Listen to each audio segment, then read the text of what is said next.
Greetings everyone, my name is Jonathan Bailey and I'm from the website Plagiarism Today, which can be found at plagiarismtoday.com. Happy Friday everyone. I know it feels like it's only been a 2-day week, but as usual on Fridays we stop talking about copyright and plagiarism for just one day and jump to the usual tech news, specifically browser stuff, something I'm very passionate about.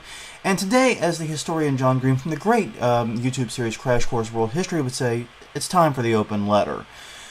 An open letter to Apple and Microsoft. Dear Apple and Microsoft, I love you guys. I love both of you. You both are tech giants. You both are proven capable software developers. I mean, you both have developed operating systems that are both widely used and widely lauded. You've developed tons of other great applications that are widely used all over the world and generally enjoyed and highly regarded.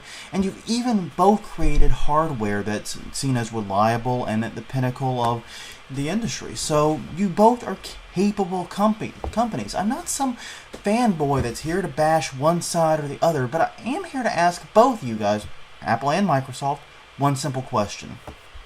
Why is it with all your skill, all your resources, and all your money, neither of you can create a halfway decent web browser?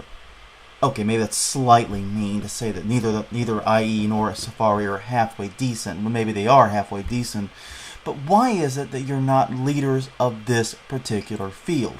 Why is it that's left to Google, a decidedly non-software company, and Mozilla, a nonprofit with a very, very small staff? Why is it they're the leaders and you're left behind? I find that amazing, and it's not just some idle question for me, because I don't know about you, but for me at least, 95% of what I do with my operating system starts with the web browser. I mean, it's the first application I fire up when I fire up the computer in the morning, and it's the last one I shut down when it's time to go to bed. Other than things like recording this video, which requires a neat little app called Boinks TV, or some certain other applications that I am required to use that there are not some online equivalent for yet, everything I do is in the web browser. Google Docs does my online editing. All my blogging is done straight into WordPress, which is online. Email is Gmail. Of course, there's a million other web-based email clients out there. Everything's online. And so the web browser is the centerpiece of a great operating system. And neither of you have what I would consider to be a top-tier browser. Now stop and think about this. Safari, you're up first. I have a simple question for you. Where is the Pen tab feature? That feature has been in Opera, it's been in Firefox, it's been in Google Chrome. Heck, it's even implemented in Internet Explorer in a very bizarre way. Why can't I pen tabs in Safari? That is critical to my workflow. You just got extensions recently? Wow, everyone else, even Chrome has had them for years before you. And your implementation is far from perfect too, so you're really behind. Now, what really gets me about this is you have no excuse, Apple. You're built on WebKit.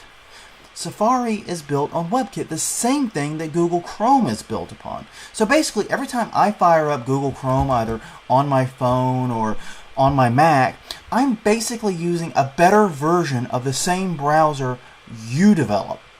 They start from the same point, and yet Google, the non-software company, like I said, the search company here, wins. They have the better browser, pretty much hands down. It runs better, has more features, and just generally works better on my Mac than your own browser. Stop and think about that. If that doesn't stick in your craw, that one of your biggest competitors, if not your biggest competitor, is beating you on your turf with the same browser you're using, then you're not paying attention.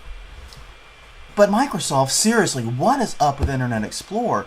I used it for like 30 seconds yesterday and it crashed.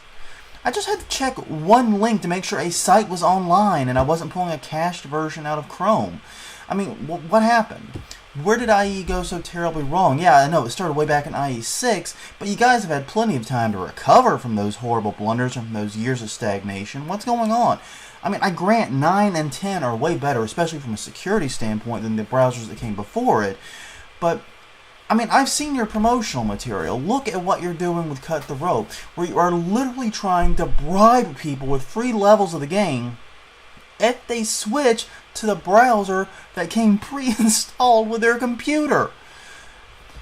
I mean, yes, IE is the #1 browser, but it's because it's the default browser on the biggest operating system. I don't think it's because people who actually use the web for a living, like me, turn to Internet Explorer first. I know very few people who do, and those who do usually are stuck with it for some work-related reason.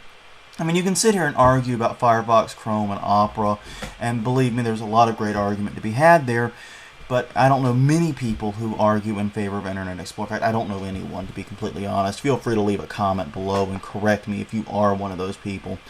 I mean, yeah, Safari's got its followers, and Safari's won't get you laughed out of a room of tech geeks if you admit to using it, but Internet Explorer will, and frankly, you guys just haven't recovered. You haven't done anything that people actually want you to do with the browser. Still runs slow, still crashes, still raises security issues, and frankly, is just an all-around inferior browser, once again, to your competitors. And this isn't, like I said, just some idle question. I wonder how long it's going to be before I'm recording these videos with all the effects and whatnot. How long it is going to be before I'm doing that in the browser too. And I could probably do it now. How long is it going to be before I never need to touch the operating system whatsoever? Or I simply don't care which OS I'm using. Those days aren't far off. And if your browser is behind the times, you're dead. It's going to be over. This is how Google is going to take over the operating system market. It's not Chrome OS that's going to be it. It's just going to be the fact that operating systems as in general become irrelevant. Yeah, you're always going to need something to boot the computer up and get you to the web browser, but it's not going to be long before that's pretty much the core function of an operating system. And all this talk about what's in Mountain Lion versus Windows 8, it's going to be rendered fairly moot. And in many ways, for me, it already is, and for many other web workers too. So seriously, guys, get on the ball, figure out your browser stuff, and produce something that people want to use. It'd be nice if the first thing I did when I got a new install of an operating system was not install the correct browser I want to use. It'd be nice to actually, spend some time enjoying the operating system. Thank you very much, Jonathan Bailey. And on that note, I'm signing off today. Thank you very much for joining me. I will see you guys Monday with the usual spate of copyright and plagiarism news. Until then, it's Jonathan Bailey, signing off.